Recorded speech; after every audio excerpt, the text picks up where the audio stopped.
Hello, gamers. Welcome to the Horton Brothers Grimm, a podcast where three brothers talk about video games. And I'm Chris, your host. That's Zachary. Yes, that's me. And then that's Scott. Yo. And it's good to be here with you guys today. And as always in our episodes, we talk about a game from the past, a game from the present, and a game that's coming up in the future. And we've brought three excellent games for you today. We're going to be speaking about the retro vibes of Tetris. Scott has generously put together some information about the game. And it's not a puzzle game. Interesting, controversial opinion from Zachary. Right off the bat. We bring in you controversy right off the bat, guys. And, that's my name. It's controversial, like under my name there. And speaking of controversial, Zachary's going to be talking about the controversial game and what successful game, Palworld. Very successful. Very successful. And I mean, yeah, very successful. And I love the game. I'm literally, there's a dedicated server running on my machine while we're doing this podcast. Dedication. Dedicated server means dedicated gamer. 100%. And I will be discussing the future game called Pacific Drive, which comes out on February 22nd, 2024. So it's not too far in the future. This game's amazing, and I think you're going to enjoy. So y'all be sure to stick with us and listen to all these awesome topics. But this is a gaming podcast, and we want to talk about some interesting things right off the bat here to get a little warm up for your ears and for our voices. We're going to talk about 5 grim facts about video games. So this segment, what I'm going to do is basically read off a fact, and we're going to get Scott and Zachary's reaction to it. That's basically this whole idea. So Scott and Zachary, are you ready to react to some grim facts about video games? I was born ready. Let's go. Lay on, McDuff. All right. Fact number 1. Did you know that there's a guy in the world who married a video game character? I did not know this. He is a Japanese man named Nini Anagasaki. Nini Anagasaki. That's my best pronunciation. I mean, he had to marry a video game character. There's no way. His parents did him no favors naming. His mom and dad hated him, man. Like, come here, you little bastard. Smacked him around. Get up, you little ninny. Oh, wait, there's your name. Damn.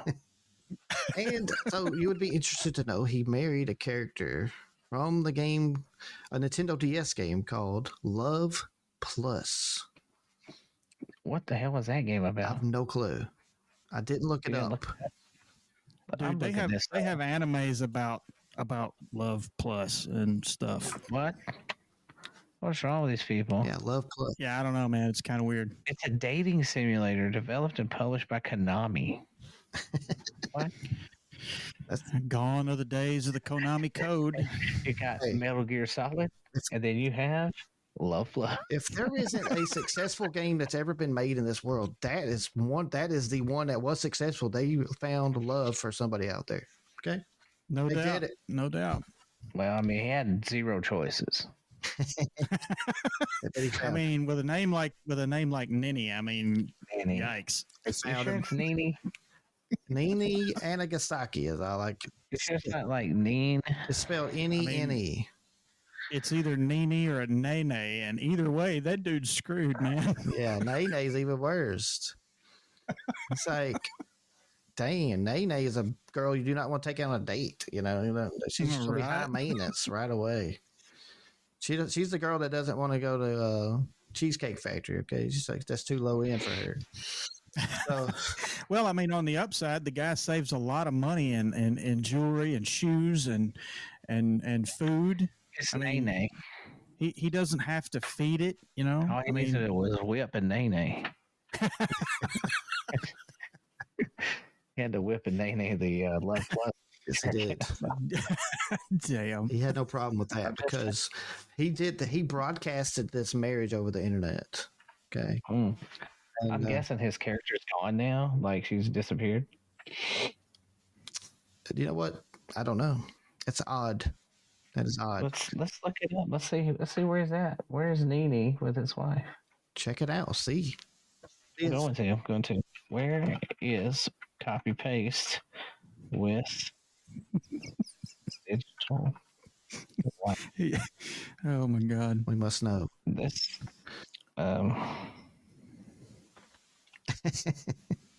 Oh wait, let's see. He married. His name was Sal 9000. Oh wait, I read that wrong. So he married a character named Nene Nagasaki. Yeah. So we apologize to this man's parents. Yeah, my bad. I read my note incorrectly. But still, I mean, his name was Sal 9000. He didn't even have a real name. Sal 9000. Wow. He also would be somebody who would marry a video game. So there you go. I mean, you have to. Yeah. Open the pod bay doors, Sal. It's either that or his coffee maker or something, you know. So at least the character actually has boobs. So good for him. Well, with the advances made in virtual reality these days, I mean, you know, yeah, he could have definitely. He might be coming out. He might be coming out ahead on that. You know, I mean, he is, like I said, saving money on food. He doesn't have to buy shoes or clothes or jewelry or flowers or any of that crap. That's true. All you got to do is keep charging her up. That's it. That's right. He just got to pay for the electricity. He never gave his real name, so he. Smart man. I'm gonna go publicity stuff here. So yeah, Sal 9000. That was my bad on the note. He said he did love her. I'm sure he did. I mean, he must have. With his special sock. Yeah. Don't go digging through his sock drawer. Double idea. If something's crispy, run away. All right, so that was a good one for y'all. Y'all like that one. So let's go give you another Grimm fact. It's number 2. The mobile game Pokémon Go. Terrible game. Despite its immense popularity, has been linked to several societal impacts. Not surprising, right? People getting hit by cars for one, right? And getting shot for walking in the wrong fucking yard. I don't know about that one. Happens anyway, right? So they did a study on this. Suggested that the game might have been a contributing factor to around 250 deaths, 150,000 traffic accidents. That's because you're not supposed to play the fucking game while you're driving down the road. Literally meant for you to walk. And this is exactly what people were doing, yeah. They invented this game where people could get in shape. And driving down the highway. And, oh shit! There's a Charizard in the middle of the road. Ah! Well, I mean that's very unlikely because most of those are around Pokestops. I'm just kidding. I don't know.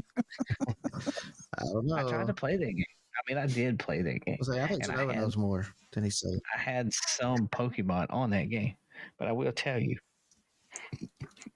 around here, I couldn't catch anything because they just didn't. Like, you had to be most of the time in a city. Now, I'm in the woods. Ain't shit out here. Fucking rats running around. That's it. You would think, being out there in the woods, in the forest, they would at least have one or two of the forest Pokemon out there. I mean, at least some Pokemon in the forest in general, because, I mean, they were all walking through the woods the most of the fucking show. I mean, so they missed a really good opportunity there to kind of clean up some neighborhoods.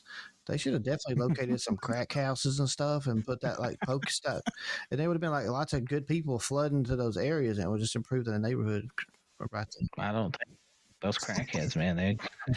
Or they would have definitely had interesting Pokemon battles when there's also a guy jumping out of his house. Get out of here! I'm gonna shoot you. No, they'd be like Dave Chappelle's character. Hey, you got a Pikachu? Yeah, like, I'll suck a dick for a Pikachu. Sure you would. Jeez.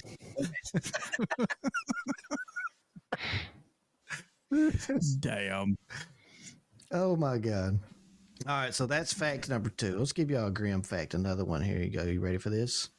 This isn't really Grimm, but it's also is kind of Grimm because if you think about what this person did to win this, the longest video game marathon is 138 hours, 34 seconds. This was achieved by Carrie Swadecki. She lives in the United States. She played Just Dance 2015 at Otto's Video Games and More in Bakersfield, California, from the 11th of July to the 17th of July in 2015. She played it 138 hours straight. Good God. Is she okay? Before we start making jokes, is she alive? Well, Yeah, that's. I mean, did she at least get to drink water during this time? I mean, that's just, I don't know. I didn't look into it that much further, but What? definitely something to look up. She was attempting to break her own record during this event, and she did it. Looks like she's done a lot of stuff for like Extra Life and stuff. She's a teacher. She has various dance world records, so she's alive. Yeah, she's probably in good shape, honestly, playing Just Dance for that long.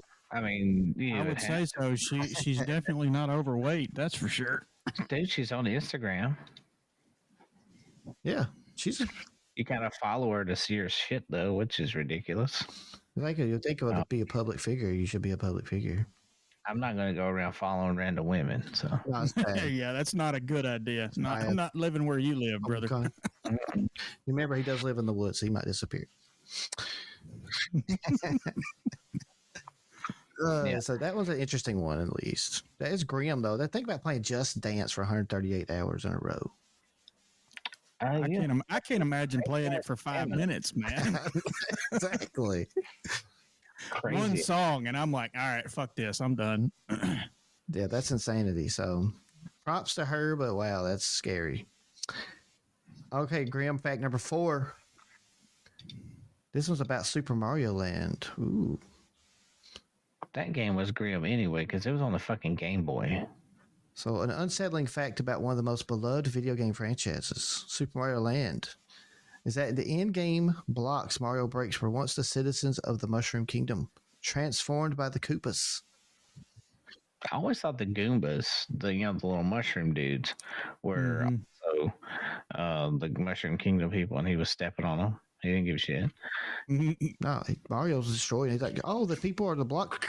I gave some coins. That's what the coins falls out because that's what was in their wallet. That's I'm all these people at once. Yeah, Mario. He found the best way to rob people is turn them into blocks. So, Thanks, Koopa. I'm rich. yeah, that's a pretty interesting one. I like that one. I kind of like that grim fact.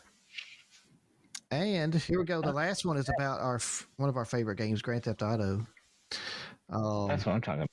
Grand Theft Auto. No, we're talking about like Grand Theft Auto, the originals. You're talking about from the like, very get-go here. Okay. The series was originally envisioned as a racing game named Race and Chase. Wow. However, a glitch causing police cars to aggressively pursue the player was so well received by testers, the developers decided to rebuild the game around high-speed police chases, leading to the creation of a franchise celebrated and criticized for its depiction of violence and crime. So let me get this straight. Because the cop cars would chase the guys racing, it caused the developers to build a game where you could go hire a hooker, beat her ass, and steal the money back that you just paid her, right? Yes. Somebody's got some experience with that. Because the cops were chasing the racers. Okay, I get it. Yeah, it's like I like it. It's a gateway crime. You know? It leads to way more things. If you do this, you smoke the weed and hit hookers. Very true. It's fine. Steal what you want. So the Grand Theft Auto Origins is very interesting. I think that's to see where it is today is quite amazing, honestly. Because now it's it's definitely come a long way from the simple beginnings, I'd say. Absolutely. Beginnings. So there you are, brothers. That's 5 grim facts for you about video games. We might bring this segment back. Who knows? I think that was pretty fun. So we'll see. We're just testing out a segment. I liked it. Good job. Maybe we should just read them incorrectly like we did the first one. Yeah. I read it totally wrong. It definitely makes it fun, right? When you're making fun of some dude you thought was named Nene, right? I was like, God dang. He's supposed to be a woman? Or fella. Mr. Nay. Or bastard. What is So- proton? Anyway. So there's our warm-up segment, 5 Grimm facts about video games. Now, it's about time to start our full segments here. The first one, we're going to be talking about Tetris, a retro game. Scott chose this game, and That is not a puzzle game. it's not a puzzle game according to Zachary here. So Scott, tell us all about Tetris and why you chose it, and what's up with Tetris. Everybody knows Tetris these days. Right. I mean, I was, I guess the reason I chose Tetris is because I was talking to a friend of mine the other night. We were playing some pool down here in Corinth, and we were talking about old video games and old things that we used to, do when we were kids. And we were talking about Tetris, and I was like, originally when I first saw Tetris, it was on the PC on a computer, and it was all there was no color to it. It was either gray and white or green and green. I mean, there was it was varying shades. LEDs, it took them a long time to get them. LEDs aren't the color of the bulb. It's the actual electric signal that they send out. So it was green, red, and blue is all you had LEDs. Like blue was the last one to be made. Like it was so hard to make blue, you almost didn't have fucking blue in an LED. Anyway. So anyway, the we were just sitting around shooting a breeze about that, and I got thinking about it, and then I watched a documentary. I didn't watch this movie that had come out that had who was it that was in that movie? What was his name? I don't know. Ashton Kutcher. I don't know. Taron Egerton played Hank Rogers. Anyway, they made a movie about the development and the creation of Tetris. Really good movie. But I watched a documentary on Netflix. It was called The Tetris Murders. Damn. What? And so what had happened was the KGB and the Russian government and some other elements, the guys that created Tetris migrated or immigrated to America, and then one of the main developers and his wife, I think, and maybe one of their kids got murdered in their house for some reason or another. And I'm like, wow, okay, that's crazy. That's on Cinema or Max. Yeah, Max. That was where it was, not Netflix. But anyway, the Tetris Murders. That was pretty interesting to me. I watched it. I thought it was pretty good. I'm gonna put that on my list. Yeah, I have to check that one out too. I didn't know that was a thing. Yeah, talking about grim facts. There we go. There's a grim fact. I mean, We may have to talk about that one again. right. Everybody that's ever held a Game Boy in their hand has played this game. In my estimation, I would think. I mean, it was the only one that came with the Game Boy. You know what I mean? Oh yeah. And hours and hours of listening to that Russian music and the fighting the urge to squat down, cross your arms, and go hey, when you're kicking your feet and whatnot. Mamushka. I mean, Mother Russia. I know I played it for hours and hours and hours. I mean, it was definitely a time waster for me. It kept my brain occupied. And at first everybody thought it was a puzzle game. My esteemed colleague here, Q Ball, says it's not. I mean, it's inspired by his favorite puzzle game, when the guy that created it, but and they also call them puzzle pieces when you're dropping them. Mm-hmm. But puzzles complete, okay? Making a screen blank, that's not a fucking puzzle. Right, and you have to do it. You have to use a strategy to get the lines created. And, it's a 100% strategy game because you're going to watch the next piece. You got to make sure you don't clear out something and a fucking S piece is the fucking screen. I always hated that because you got a blank line on the bottom. There's nothing there, and it drops one of those little S-shaped bastards down in the. How do you figure that out? Because that's when you would make sure you did not complete the line, and then you would have somewhere for that S piece to go. It would fit, and then you could always drop in like a P or an L or something like that later on. Right. Or an L that's not an L but a backwards 7. different shit like that. Right. And see, and these notes here that I'm looking at, I learned something that I didn't know. I didn't know that the pieces were called tetrominoes. What the F is a tetromino? Well, the name of the game was Petromino, like with a P that he based it off of. Oh yeah. Okay. So tetromino is just a play on words then. Right. Exactly. But I didn't know that's what they were called. Makes sense. But anyway, Tetris is basically, everybody knows it's a game where you drop the different shapes into the holes that are there on the bottom of the screen, and you have to clear the lines out. And the longer you play it, the faster it goes, and the faster it goes. And it's a challenge to get them rotated and twisted around and put where you want them to go to clear the lines. And then if you get up to so high on the screen, you get one dropping in and it just shuts you down, man. There's nothing else you can do. So that's game over. There's been a lot of different variations on this game. Everybody, I don't know if anybody that's played Nintendo in the last 40 years knows about Dr. Mario. That was a variation on Tetris. Oh, I hate Dr. Mario. It's a strategy pill game.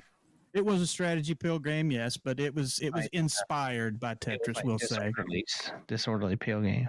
I never cared for Dr. Mario, although it did have. I didn't much like that game either, but Dr. Mario didn't care for you either. But yeah, it was terrible. Good. I told him to go F himself all the time. I mean, you're killing viruses on that game with pills. I mean, it's not. Yeah. Yeah, you're killing viruses with pills. Yes, it's a strategy game. Crazy shit they're doing with Tetris nowadays, the regular Nintendo one.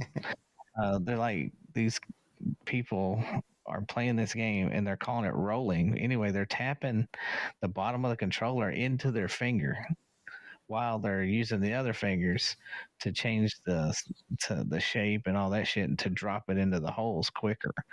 So he's like breaking records and shit. And you had to look it up, but I don't know the guy's name, but he's really good. I seen he's a young guy. He's actually the first person to ever beat Tetris. Yeah, he started that rolling shit. Oh, well, basically he's playing it to such a high level, it starts glitching out. Yeah, it glitches out. And that's where you start getting gray and white blocks. Yeah, it's crazy.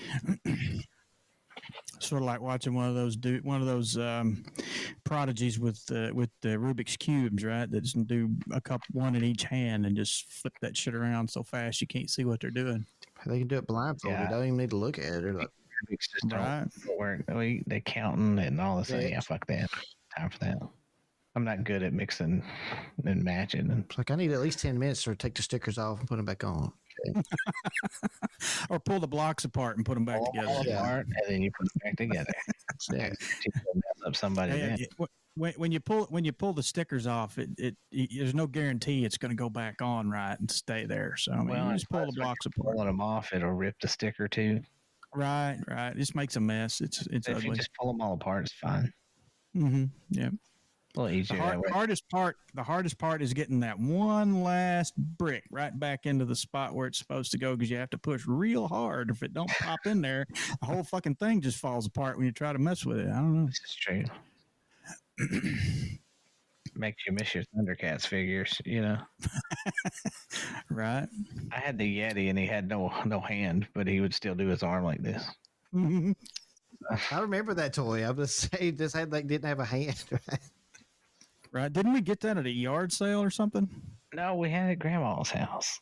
Oh, right. Yeah, right. That was pretty funny. Or we got it at Grandma's house, maybe at Christmas or something. I just know it lost its hand, and it was the best toy ever. I've still got that old Panthro somewhere around here. Oh, really? Yeah, it's in a box in the closet or something. How's his receding hairline doing? It's completely gone. But he has no receding hairline because he has no hairline. Well, we just trying to make you feel mad, So, Tetris, is like we've said before, was based on the creators. It was his favorite puzzle game, and he was trying to figure out a way to get into the gaming industry, right? So, I think didn't the guy, he was like he had some kind of a accounting firm or something before he decided to switch careers or something. I can't remember exactly. Let's look him up. Well, yeah, he worked in. His name is Alexei He was part of the Soviet I- Union. Yeah, I mean, he was Pagetnov was Pagetnov, yeah. He was a Soviet software engineer. Mm-hmm. Didn't say anything about being an accountant, but I don't know the other people that were involved, like Hank Rogers or. Yeah, it was they were just a software company. They were a startup in Russia, and somehow or another invented the game while they were trying to build something else or some such. I can't remember exactly how that went, but it was all on that documentary I watched. Pretty sure 3M invented the adhesive when they were trying to make meth or something. So it's Right. Yeah, that's the way it goes. I mean, you know, like the sweet and low, that came from somebody trying to figure out a cure for cancer, I think. damn, and they made more cancer. Right. But What is better to kill cancer but cancer? I mean, oh yeah, makes sense. But I mean, your body actively kills cancer every day. It's just some cancer point. Sometimes your body doesn't have enough to kill the cancer and it accumulates. But anyway, that's neither here nor there. It was a genius idea. He's like, I know what will kill the cancer. We will give the cancer. It's a good idea. It will die. So yeah, I mean the guys built whatever it was that they built, and then they somehow they hooked up with the company for Nintendo, the division in America. They hooked up with those guys because they were trying to build the little handheld system, and they worked out a deal to get Tetris included with all of the Game Boys that were supposed to be released. That when they first started selling the equipment, and that was a very lucrative deal, but not necessarily for the guys that created Tetris. It was for the people who owned the rights to Tetris, which was the KGB. I think they were involved somehow. I mean, it was, it was, the Soviet Union it was had a whole thing there. Putin made Tetris.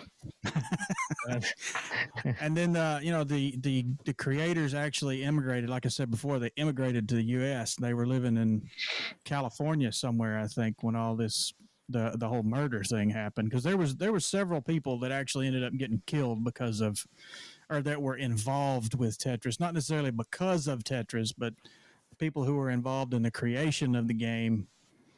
For some reason or another, ended up getting dead because there was some twisty, shady shit going on somewhere, and they didn't want to fucking share the money. Right. I guess. I don't know. But now, like I said before, Tetris has had a lot of different iterations. There's been a lot of different versions of it. There's been knockoffs of Tetris. There's Tetris for your iPhone now. There's Tetris for Android. It's on the App Store or whatever. You can play it. On a touch screen, it's kind of weird, but I mean, it is the biggest selling game of all time, right? Yeah. It was Tetris was huge, man. It still is. I mean, people still play it. They play it like mad. Yeah, I got like the Tetris Effect game. I get asked to play that all the time. Mm-hmm. It's supposed to be like amazing, like the music and stuff in it. It's supposed to be like super good. Right. I've never tried it before, so I don't know. Yeah, I never tried. I haven't downloaded the app for my phone or anything because it just looks. Like I said, on a touch screen, not having a controller or a keyboard in front of me. I'm not gonna. Yeah, that's I'm not gonna attempt that. I'm too old for that shit. Yeah, we grew up with the controllers in our hand and the Game Boy in our hand, and my first real. The Game Boy wasn't in my hand unless I borrowed it from somebody, but that's out here.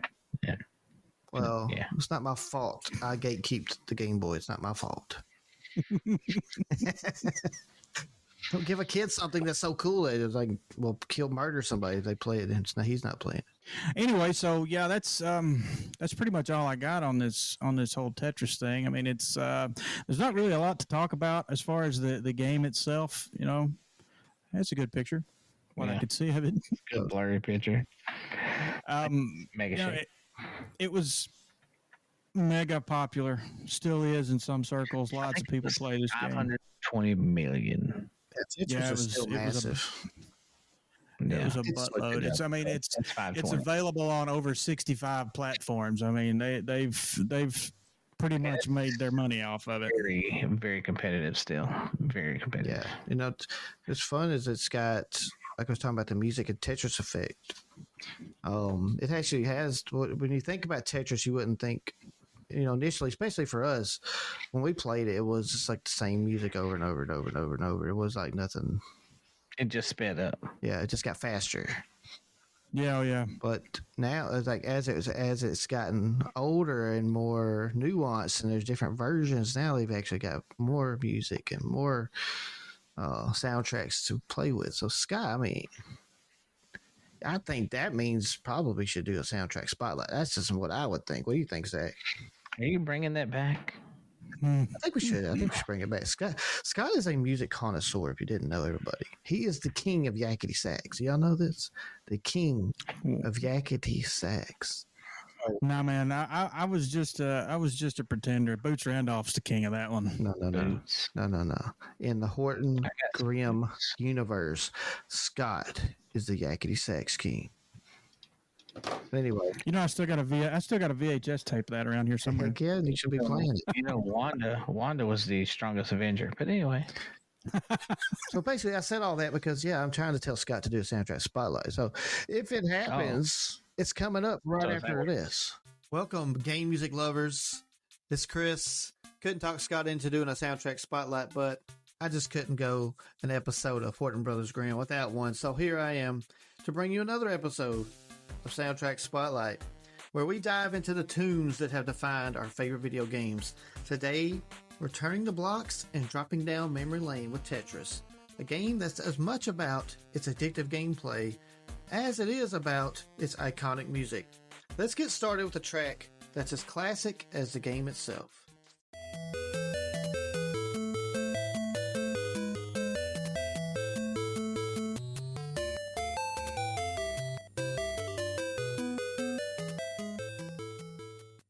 That was Korbaneki, also known as Type A, from the 1989 Game Boy version of Tetris.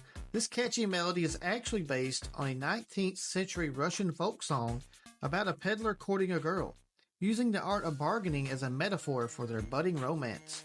Its inclusion in Tetris catapulted this piece from folk tradition to an unforgettable anthem of the gaming world.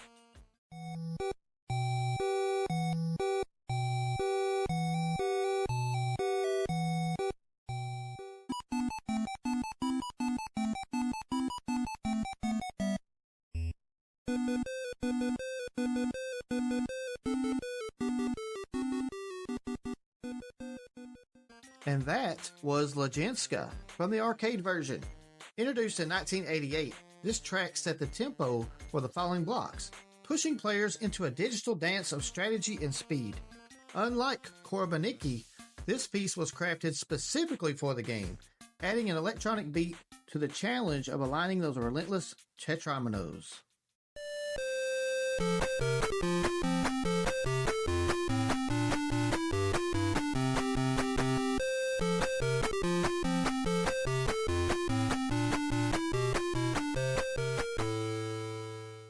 You just heard Kalinka from Tetris the arcade game. Another traditional Russian melody adapted for the game, Kalinka brings an upbeat tempo that's as lively as the game is intense. Its roots are deep in Russian culture, long before it found its way into the Tetris series, celebrating the snowberry and the sweetbriar in a melody that's hard to forget.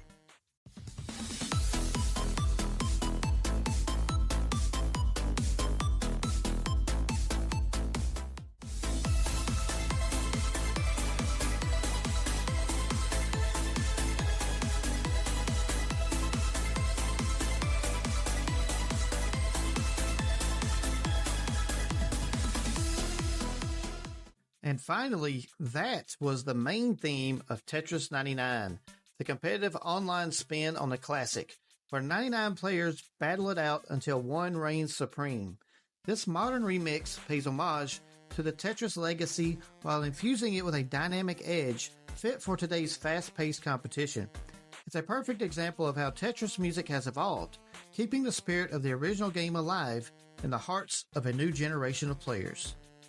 Each of these tracks not only adds to the rich legacy of Tetris, but also shows how music can enhance the gaming experience, evolving with technology and player preferences. It's been a block-dropping, line-clearing journey through the sounds of one of the most iconic games in history. Thanks for tuning in to the Soundtrack Spotlight. Until next time, keep those lines clearing and the music playing. Now enjoy our segment on Palworld.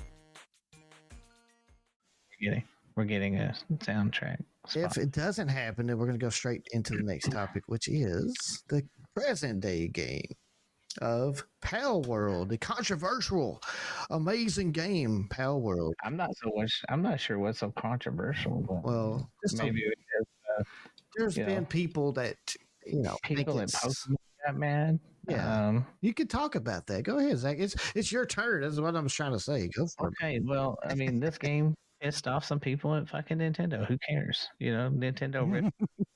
Who did they rip off to make Pokemon? It was like a RPG, Dragon Quest. So I'm not really worried about Nintendo. I think the person that should be worried the most would be Ark. This is like an Ark killer, man. Yeah, based on what I've seen of it, it looks a lot like it. I love it, dude. It is a fun game. So you start out like.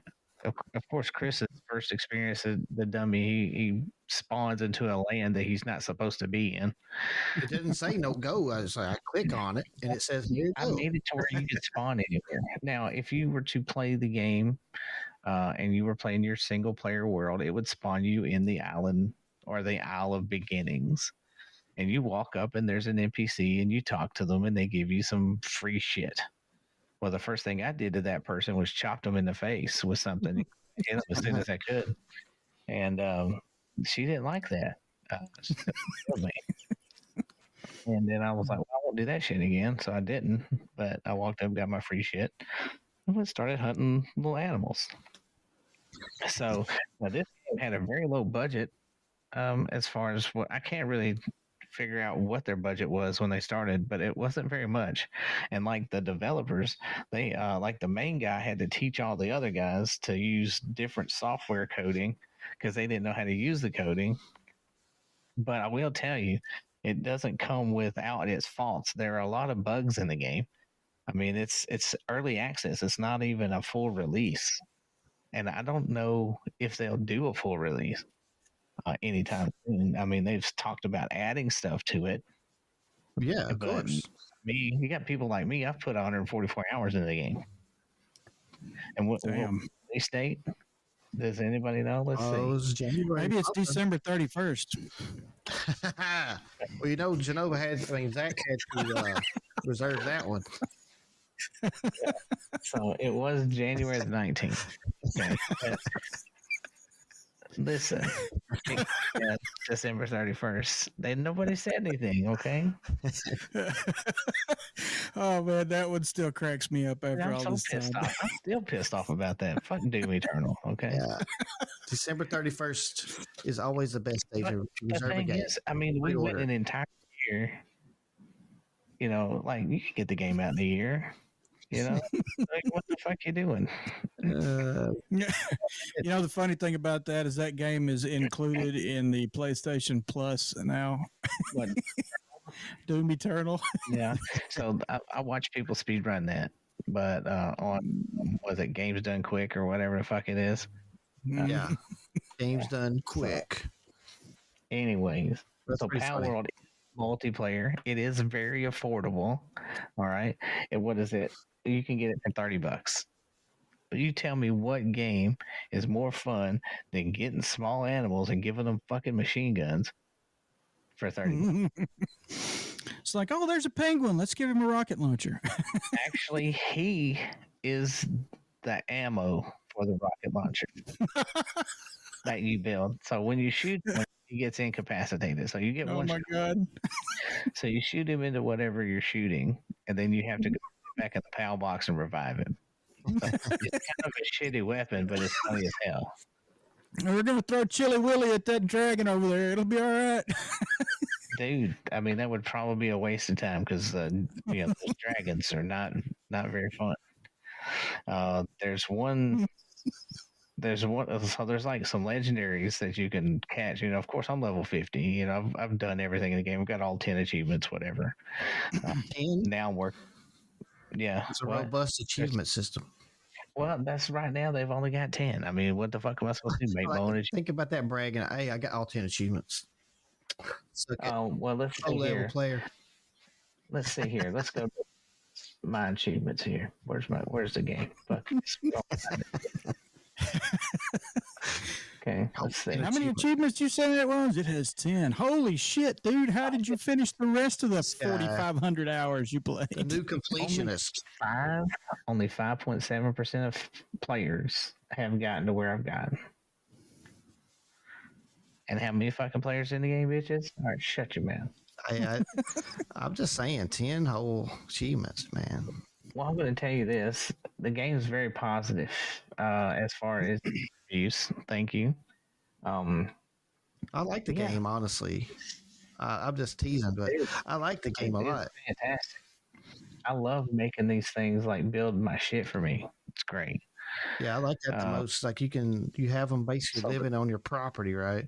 And then you build something, you just walk away from it, and they'll come over there and build it. They're looking for something to do. You have to make sure that when you're putting. All right, so you can have 3 bases per guild.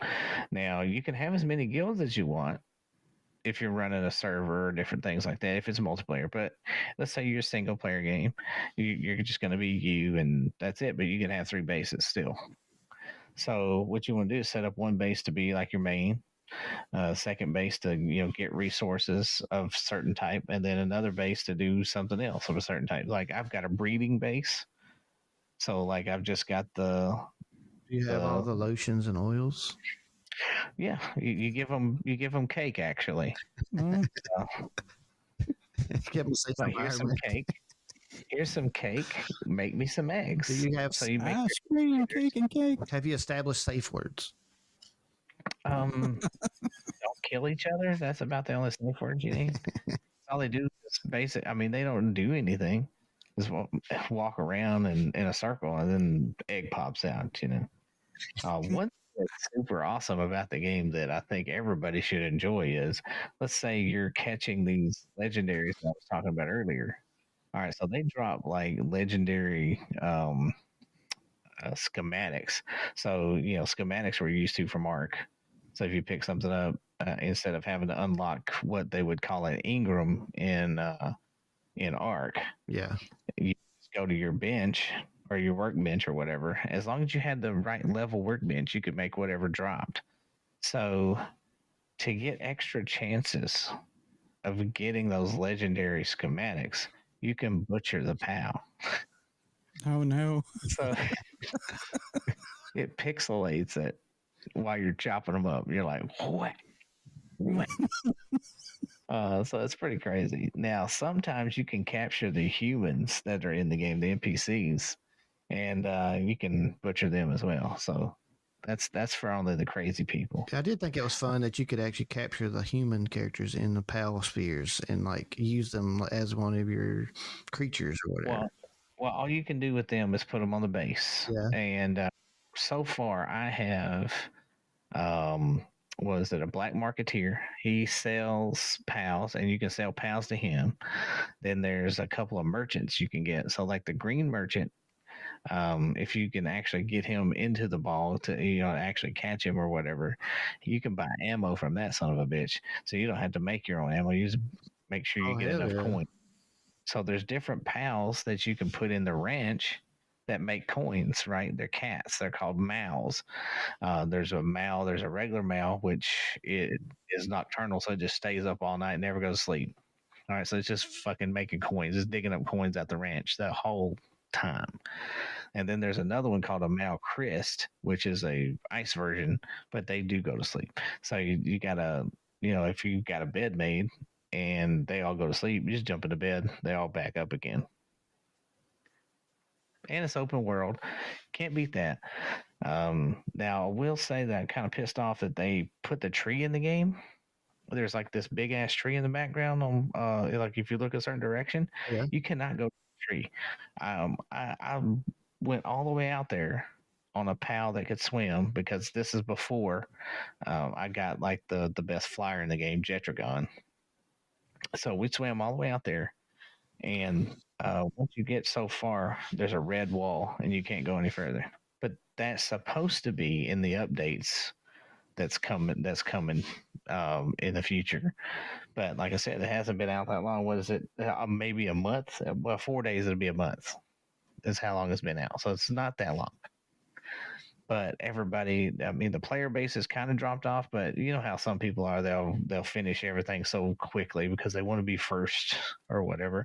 And instead of actually enjoying the game and doing all the other things, they just finish it real fast. Now, one thing I'm working on is breeding a bunch of shit, and then what you can do with them is condense them. So you condense them onto one certain one, and you make that one more powerful. On the topic of players finishing the game, I saw a thing today about the developers of the game came out because people were trying to like basically say that it was bad that players are leaving the game or whatever, and the guy was like, "Look, this is a game.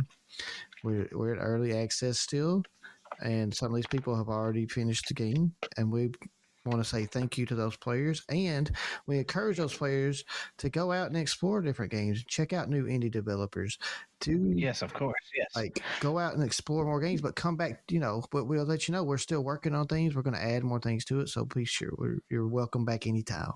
And I like that attitude. I like the way they approached that. They didn't get all sour about it. They just. But plus, they also sold millions of copies of this game, so I think they're feeling pretty good. So, well, I mean, it's their budget now that they can actually probably hire more people. mm-hmm. So let's look up the budget for Palworld, the original budget. It was 1 billion yen, which is about $6.7 million. That's all they had. Like Baldur's Gate 3 was 200 million. Yeah. Spider-Man 2, 200 million plus. So they did that much of a game with that little of money. And I don't know how many developers. Let's say how many developers they have. So they're, well, here's some information. They're pouring $500,000 every month into keeping the game servers up. Don't they realize the game's only been out a month? Way to go, PC Gamer. Yeah. It's this much a month. It hadn't even been out a month. Way to go. This is the problem with PC Gamer. They're just not good anymore. I hate it. Well, I mean, if you look at this game, it is in early access still on Steam, right? Is it on Steam? Yes. Correct. Okay, so it's in early access on Steam. How long was Ark Survival Evolved in early access? Like years, right? Yeah. Because we played it while it was in early access to begin with. Yeah, it was quite a long time. I mean, it was there for a long time. We played it. It came, off of Steam and servers and whatever. But that game, as it developed and changed and whatnot, it got better. Fun fact. And then it got worse. Fun fact. Ark was in early access for 6 years. Yeah, I mean, so I knew it was there for a long time. So, and it had a pretty good run. It's got a sequel out, So is it full release? Oh, there's an Ark 2? Yeah. Yeah, there's a part 2. What? Yep, Ark 2. What? Has it been released yet? Is it out? Ark 2 has not been release date is not announced yet. No, but it is. There's a trailer for it now.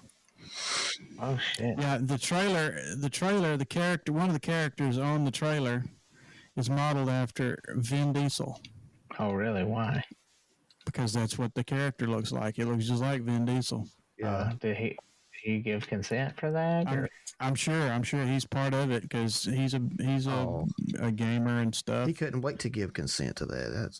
He's a freaking man whore when it comes to actors. He's on everything. He's a man whore? Man whore when it comes to actors, yes. He's a whorish. I don't know. I think he had a hard time back when... now he does everything. Paul Walker died, so... Well, I'm not saying anything about that. I mean, I'm just saying, like, he will do movies like crazies. They put out how many Fast and Furious now? 10? Yeah, it's Fast X is the most recent one. So. And I don't think there's any end in sight to it. All right. But contains a lot of Like cars. take that the last witch hunter or the witch hunter or whatever it was called, the character that he played on that, he was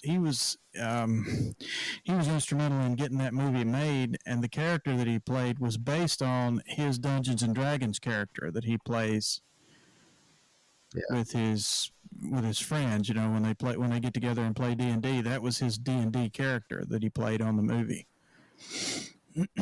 Oh yeah, I'm just saying. So I mean, he's a gamer. So I mean, you know, he's Oh yeah, big time into that. no, I don't have any problem with Vin Diesel. I'll just make a joke. But yeah, Arc 2 has not been released yet, but Palworld is basically, to me, Pokemon meets Arc. That's what it is. I like it. I think it's fun. It's a good game. It's solid. It's very fun. I could play some for you right here if you'd like and share it on the screen. I did, whenever I was watching Zach play it a while ago, I did see elements of what's it called, Fortnite. What's the Fortnite part of it? The glider that you used when you jumped Dude, up and tried to slide over the fucking water. You're missing something here. Did you forget about fucking Breath of the Wild? Yeah, little Zelda. And that too, but I mean, This Breath of the game Wild came out is after more- Fortnite. But listen, Breath of the Wild is more. It's Breath of the Wild Arc. Pokemon. The only part of this is Pokemon is just there's shit that you capture in spheres. That's it. You catch pals in pal spheres, Pokemon and Pokeballs. It's very similar. it's You don't okay. build anything. You don't build anything. Pokemon. I don't You hate build that. stuff in Breath of the Wild 2. Okay. And walk into a new area. The music that plays is more similar to Breath of the Wild than even Arc. And I will say that the animation on this Palworld looks a lot like Breath of the Wild. I'll say that. That's what I mean. It's very similar. I mean, they incorporated elements from several different kinds of games. Nintendo probably not happy about it, but at the same I would assume not. Nintendo, take fucking notes. Game Freak, take fucking notes. You could have done this a long fucking time ago. What were you waiting on? Why is my fucking Scarlet and Violet games getting 2 frames a fucking second on my Switch? What the fuck? You know, that's what I mean. I played Violet as best I could, but the memory leaks in that game were terrible, fucking terrible. So, We got a tangent here. so Zachary, with Palworld, where would you like to see it go from here? What do you want to see? I just wanted to see new areas, new bosses, new pals.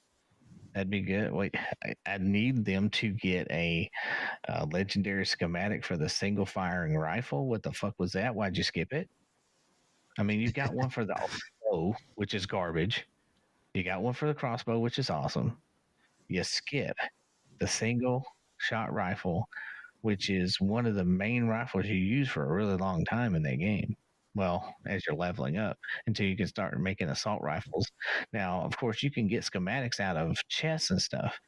So you can make the assault rifle, but I'm telling you, ammo is not easy to come by early on.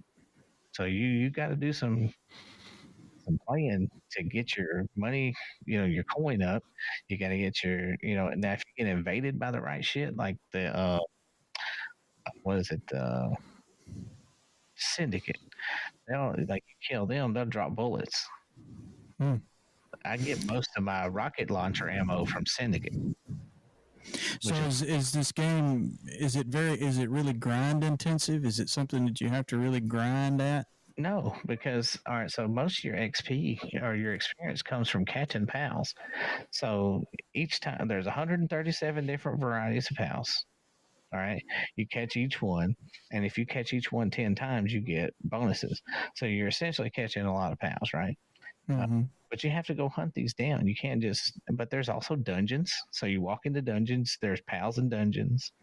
You damage the pals. to get them more susceptible to entering the sphere and staying in the sphere. You weaken them. So sort of, yeah, like Pokemon, you would weaken them, catch them, but you don't have to battle them 1-on-1 in a load screen. You just battle them live. You don't have to take turns. You could just keep shooting them if you want to. You don't have to be like, oh, it's my turn. Now it's your turn. It's my turn. Now it's your turn. No, you don't have to do that. You just fucking beat their ass, catch them, and move on.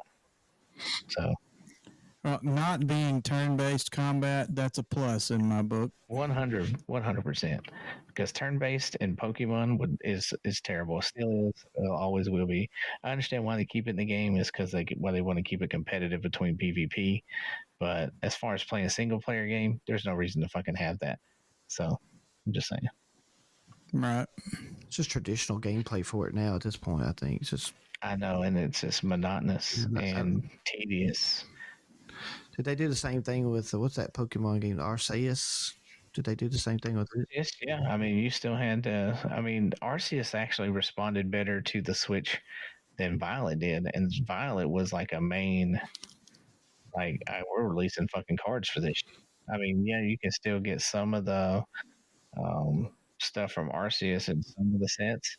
I think was it Lost Origin or Silver Tempest, one of the two. I think it's Lost Origin, where you could get like the Sleeping Pikachu with one of the characters from Legends of Arceus. Now, like I said, I really liked Arceus. That was a pretty fun game. But Violet was fun. I really enjoyed the characters in that game, but I did not enjoy the lag at all. I don't think anybody did. There was a bunch of people that hated that shit. There's no reason that should have happened. They've had since 1996, 97 to perfect this shit and get it going. Nintendo just needs to up their hardware a little bit to where games can be developed for that system. Yeah, I understand that they don't want to go in that direction, but as far as the rest of the world, you should. I'm just saying. And hey, Switch 2 might be coming soon, so we'll see what they do with that. Yeah. Well, that's the only about the only negative I'll say about Nintendo is that they keep third-party developers out of their system, out of their realm, and that's not good. I mean, it's not good for them. I mean, I understand they want to keep family-oriented stuff going on because that's their model. No, but I mean, I ain't give a shit about that. It was I'll put it this way: it was their model. Family-oriented stuff was their model. Now I don't know because I haven't really paid much attention, but they're definitely branching out in the games that aren't family, or they definitely have done that. Oh, now, the big thing is that the Switch. The reason Nintendo's had a lot of success is the Switch is now one of the top 3 selling consoles of all time. So, well, it's because that's all they put out since 2017. Yeah, but still, I mean, it's still a big number. It's way up. It's on its way catching the PlayStation 2, Well, I mean, I've got the original from 2017. I love the Switch. I just wish would optimize their games, make their games a little better when it's their originals. Because your third party does a lot better than the originals of Nintendo, which is terrible. You should never have your originals outperformed by third party. And right with all of the troubles that that we're talking about, Nintendo has, I think that's why Palworld has actually garnered a lot of attention. It's ignited the fan base of people of games like Pokemon, because this is a game people are hungry for, and Palworld provided that. And Palworld, yeah, and Nintendo dropped the ball. Game Freak. I will tell you, if I were Nintendo, I think they own Game Freak, but I'm not sure. Let's see who owns Game Freak, because they let them. I'm guessing Game Freak is owned by Game Freak. The Game Freak's just Game Freak. They work with Nintendo, I guess. So. Regardless, Nintendo's pretty powerful, and they should be able to tell a company that's making a game for them, or Pokemon. The Pokemon company should be like, "Hey, this is a Pokemon game. We need to make sure this is right." But they don't care a lot on that. That's one thing people complain about is that they throw out a game just because they know it's going to sell regardless. It's Pokemon. That's where Palworld took advantage of that. Took advantage of that gap in the market, which is why it's become such a popular game. Very true. Very true. I mean, they. I wish they. I hope Palworld does a lot better than anything because I really enjoy playing this game, and it's easy to set up a dedicated server. And dedicated servers, guess what? You don't have to pay a monthly sub on them. You do all the maintenance yourself. I will say, being the admin on one, or being the admin because I'm the one with the admin password, you cannot give yourself things on a dedicated server where you can on one that you rent. Or if you can give yourself things, I have not discovered it yet because there's not a list of commands that you can actually do that does a lot of. Now I can teleport people to me. I think I can ban people and kick them. That's about it. So, which is good because that keeps the person running the dedicated server from cheating. Now you can alter the code if you want, more pals on each base or catch pals quicker if you want to build things faster. What's that noise? I'm not sure where that's coming from. Maybe Scott. What noise? That noise, yeah, that one. Mm-hmm. All right, well that Zach, sounds like you summed the Palworld pretty good here. Do y'all have anything else to add on Palworld? If you have any questions about Palworld, I'll be glad to answer them. And if you need somewhere to play, let me know. If I trust you, you might get. Yeah, let us know in the comments of this podcast if you want to play Palworld on Zachary's dedicated server. I'm sure they'd be glad to have you. It's a pretty cool. It's a pretty cool game. I like it myself. I just haven't had a lot of time to play it much, but I do like it a lot. Yeah, like I was saying earlier, you're going to need to recreate yourself on there, or build a base, because I will do. Had to get rid of a different guild because they were gone, and they left their Vixies making POW balls and arrows and shit in their ranch, and it was like load up tons of items that were never getting picked up all day. So the the default code is to allow you to drop 300 items and that's it, or 3,000 items. It doesn't say anything about created items disappearing or whatever. So they're always there. You just had to. So I was having to fly over there, pick them all up every fucking day, or all of them actually. Fly over there, pick them all up. Fly over there, pick them all up. But the cool thing is you can sell those POW balls to the merchant for coins. Hey, Zach, I don't know if you realize this, but you've actually created a new element to Palworld that you should share with the developers. It's called dailies. Palworld dailies. Swing by, pick up the arrow, every day. Dude. Every time you get on, you have to go do that immediately. Yes, dude. The first thing I did was go pick those up because it would give you visual lag. Like if you looked in that direction, there was so much shit just laying out there on the ground. It was stupid. And then after I did that, I went to my mining base and then picked up all my ore and coal.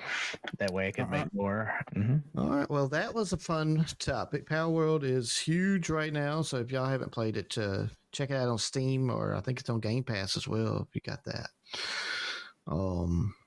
So that's interesting. So now we're going to roll into our final topic of today, which is the future game. We're going so far into the future here, guys. We're going 7 days into the future from when we're recording this podcast right now to February 22nd, 2024. This game is called Pacific Drive. It better not have anything to do with Pacific Rim. It does not have anything to do with that as far as I know. I haven't played the game, though, so who knows? It could be. This game is very interesting because the focus of this game is not a human character or an animal character. It's a car, a vehicle is your main character in this game. Now you are in the game, you are playing a human being person that's doing things, but the car is your main focus. So as y'all saw in the trailer, this game is pretty unique. It's a beautiful game. The graphics are, of course, stunning. The environments are just insane, just very creative. You know, you're talking about on Palworld, you want more areas and stuff. Yes, definitely. Pacific Drive does something like this. Like they have different biomes. It's kind of like Minecraft. There's different biomes. And so, what is this game? It's a survival game, but the survival part is actually the car. You're trying to make the car survive because your car is your main tool. So you have to do the exploration, and you will encounter supernatural beings, and it's just a pretty cool little survival game here. And it's only going to be $27. $27, yes. Looks so good. This game, it's gonna have, so basically you drive around, so you need to get your car fixed up. When you start off, you got the station wagon, right? And you're in this garage, your home base is garage. Then you cannot be attacked in your home base. You're safe in home base.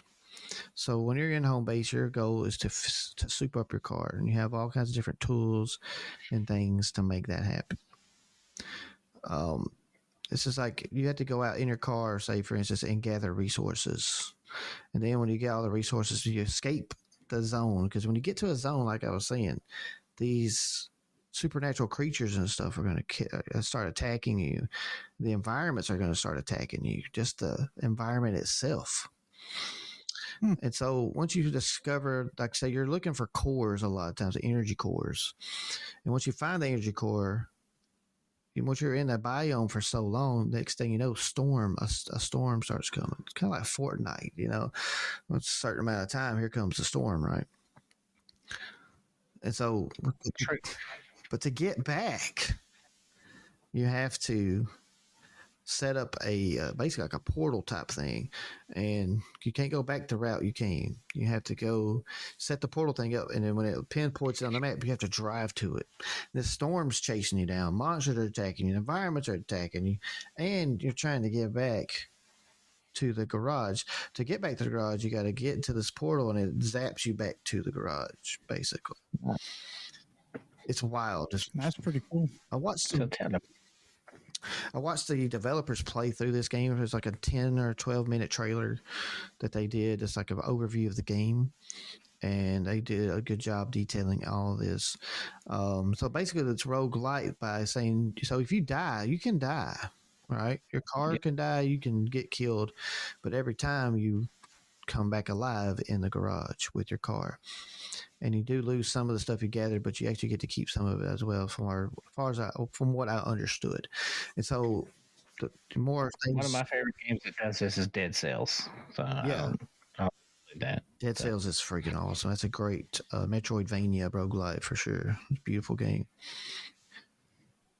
So, the story behind this game was the story about creating this game is that it was founded by a guy named Alexander Draycott. He's a veteran of the gaming industry, and he's developing this at Ironwood Studios, and they wanted to capture the solitude and mystery of driving through the Pacific Northwest. So basically, he thought about this game when he was in the Pacific Northwest, just driving around, how the vibe was lonely, creepy. This had this, and it was beautiful too. He found it to be very nice. So they wanted to create a game that will sidestep any kind of the common pitfalls of survival games. So now this one is narrative driven. You have a narrative. There's a story. It's not just forever survival, right? You don't just play forever to survive. Right, of course.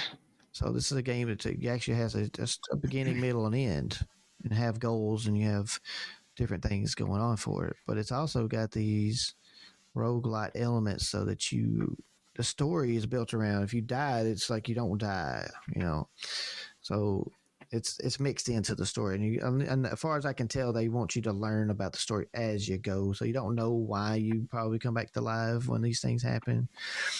I figure that'll be told as the story goes. So the guy had the idea when he was just driving through the Pacific Northwest, and it's just crazy where these games ideas come from, right? That is nuts. And All my great ideas come from being on the toilet. But, Hey, that's a good place to focus, you know? Well, I mean, Doc Brown invented the flux capacitor after he fell off the toilet. Well, I mean, he fell and hit his head on the toilet, right? I don't know what he was 'Cause he doing, was- changing he the was- light bulb. He was trying to hang a picture. Oh, that's right. And so, of course, this game is super highly anticipated. As I was saying, it got delayed. It was supposed to come out last year, but they delayed it until February Oh, 26th. it was a clock. He was trying to hang a clock. I'm sorry. It's okay. It's okay. Don't worry. So, but you know, I don't want anybody getting like Fax and Canon out there and be like, "Fuck you, it's a clock," because I don't give a fuck about your opinions usually, and I will probably tell you to go fuck off. So it's whatever. clock. Clock. So, I'm kind of the person. I don't know about you guys, but I'm sure y'all feel the same way.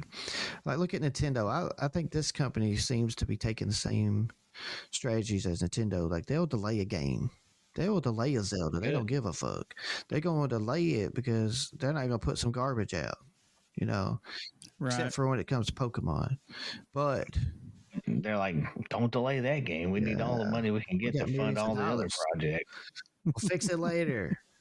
Come back around to it. We'll circle back. We'll circle back. Still have not fixed it. But when it comes to like Zelda and Mario games and stuff, they are always on point because that's, you know. But they do that. They'll delay the game. I feel, and this is why this delay failed with Ironwood Studios. It's not because they felt like it was a struggle to create this game. They just wanted to fine tune it and make it better. So, what they've put out so far, it does look amazing. It looks like the extra time is paying off here. And so the release date again is on February 22nd, 2024. So y'all check it out. It's on Steam. And I'll leave you with a few thing about the narrative of this game. It puts you in a place called the Olympic Peninsula. It's a region that's been abandoned and shrouded in mystery due to government experiments gone awry. Zachary, come on. You got to love this. So, I mean, sort of what we're dealing with now. Exactly. This is right up your alley, dude. Sort of like when they say, hey, we found a car down here in Mexico. And then, like, on the window, it says, do not open. There's a virus. And they open the motherfucker. What's this? What's a virus? Just saying. So when you drive through the landscape in your station wagon, this is when the story unveils itself to you. You learn more and more as the more times you go out and venture off and find supplies and do all the things. The story reveals itself to you. You got your dailies.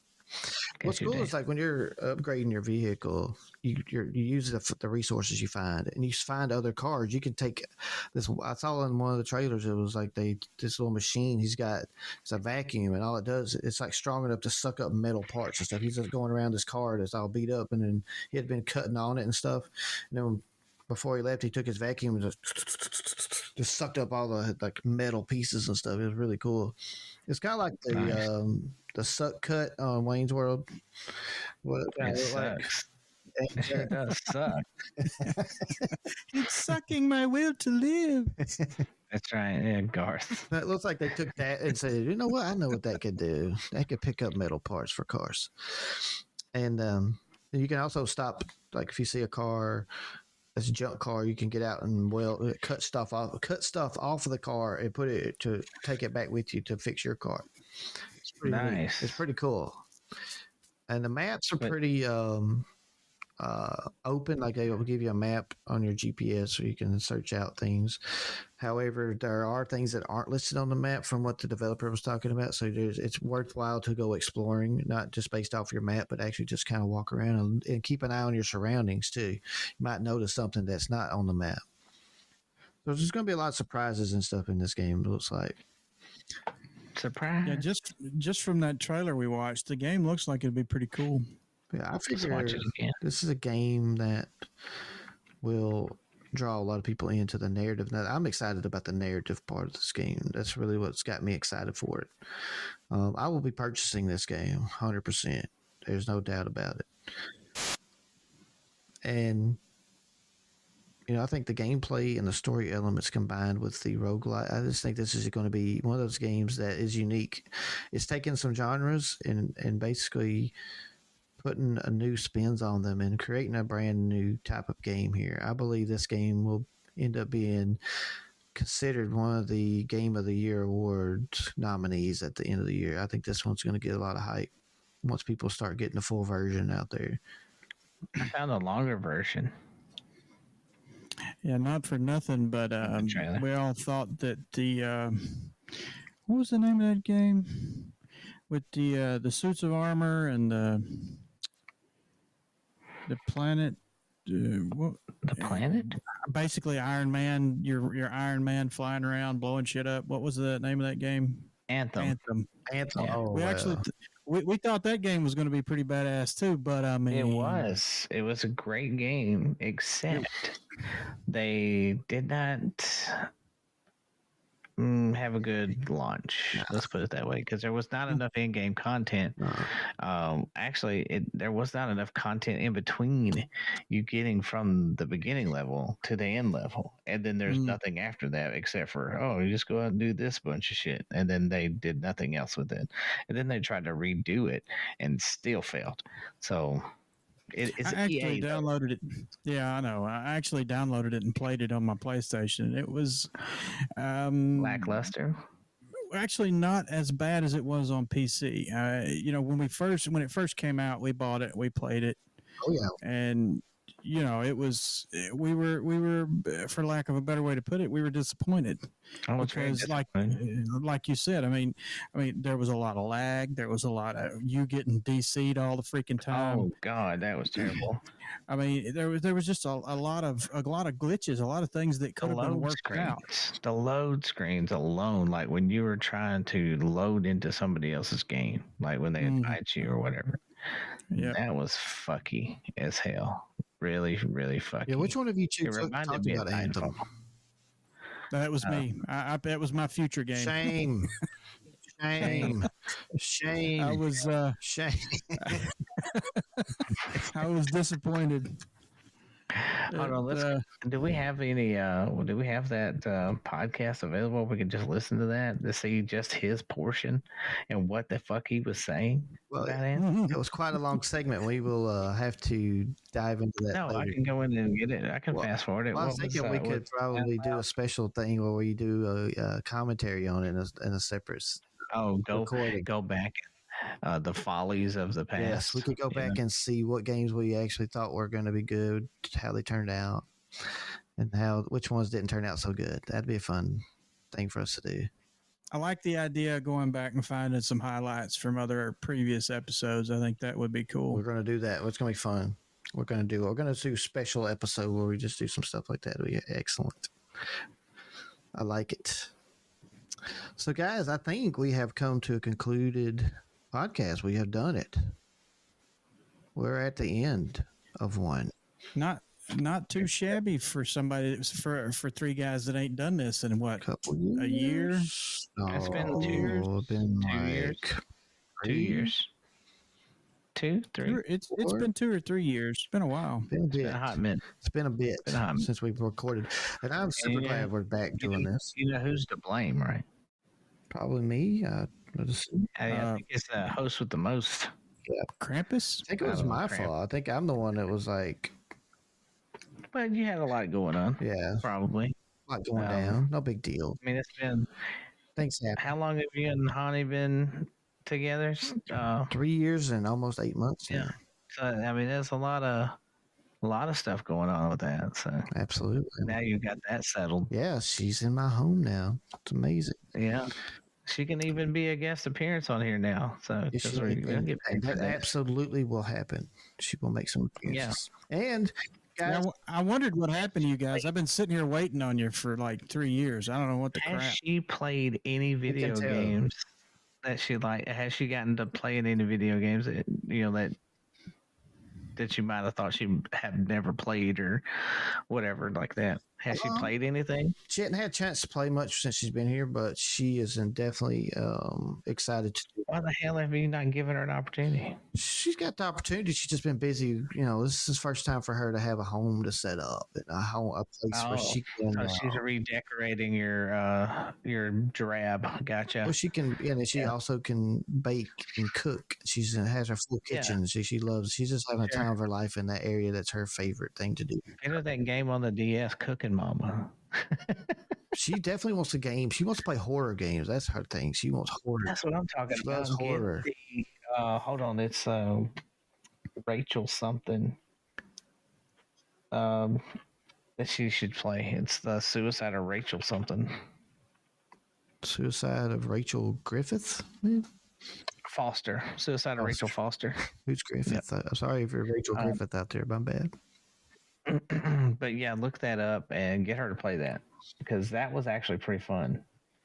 We'll be you'll be seeing my wife very soon. Our green card process started today. They gave us our case number today, so all that's fixing to start rolling. So we're talking about 3 to 6 months. She'll be permanent resident. So you can get that game for $18 right now. And once she gets her tax work authorization thing, then we can she's going to start appearing because we just been being safe since I do make money off social media. Yeah.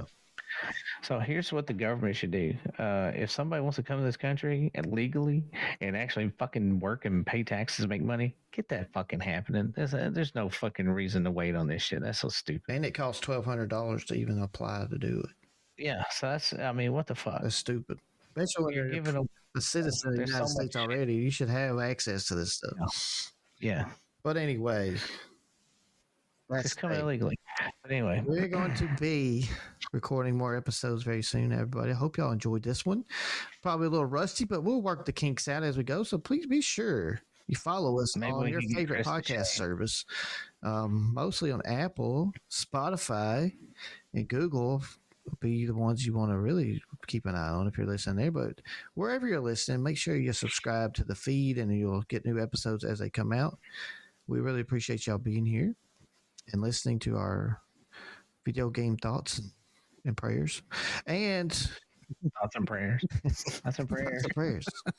What the fuck that's going to do for me? Give me some bag of cash and prayers, okay? And check our show notes for links to our social medias that we decide to provide. And I haven't talked to them beforehand, so we're gonna just put what's down there. I have Twitter. I have the Twitch. I don't play on YouTube anymore. I don't put shit on there anymore because you know why? Fuck YouTube. When they changed their their user bullshit back in the day, I only had 100 and something subscribers, and I was able to do ads and ad revenue and things like that. Then they're like, oh, you gotta have 1,000 subscribers now. I'm like, God, just started. And then so I just stopped YouTube. Fuck YouTube. Okay. Fuck Google. I mean, you know what I'm saying. He doesn't like Google, so don't find it. You won't find him there, ladies and gentlemen. No. But yeah, check the show notes down below if you want to see links to pertinent things, and we'll share it, and we'll have that more organized for next episode. But we do appreciate y'all being here, Scott and Zach. This has been fun getting back. Yeah, it's very fun. Yeah, it was a lot of fun. And, I enjoyed it. We're gonna provide y'all more entertainment as we go over the next several months. You're gonna see us at least twice a month right now. So maybe I'll get a face tattoo. Maybe he'll go Mike Tyson on y'all's ass. I'm joking. No. Who knows? I don't want to bite people's ears off. Well, the biting the ears off part he'll skip, but the face tattoo is coming. I'm gonna get in the boxing ring and bite someone. I think you should tattoo your face look like a PAL sphere. No, because you love Palworld. No. I'll get tattoos somewhere, but not on my face or my head or in any other part of my body that's very sensitive. I think you should get a full sleeve of all the pals on Palworld. That's too many. That's 137. There's no fucking way. Some of them are massive. Then a full body torso tattoo of both sides, back and arms and everything. All right. After we end this, we'll meet back in Discord because I want to show you one pal in particular before y'all go to bed. All right, brother. Well, guys, that is it. We are done. Thank y'all for listening. We appreciate y'all listening, and leave a review on Apple or Spotify if you can. We sure would appreciate it, and we'd love to hear from you. Oh yeah. And we'll see you next time for Horton Brothers Grimm. Y'all have a good one. Peace. Latest.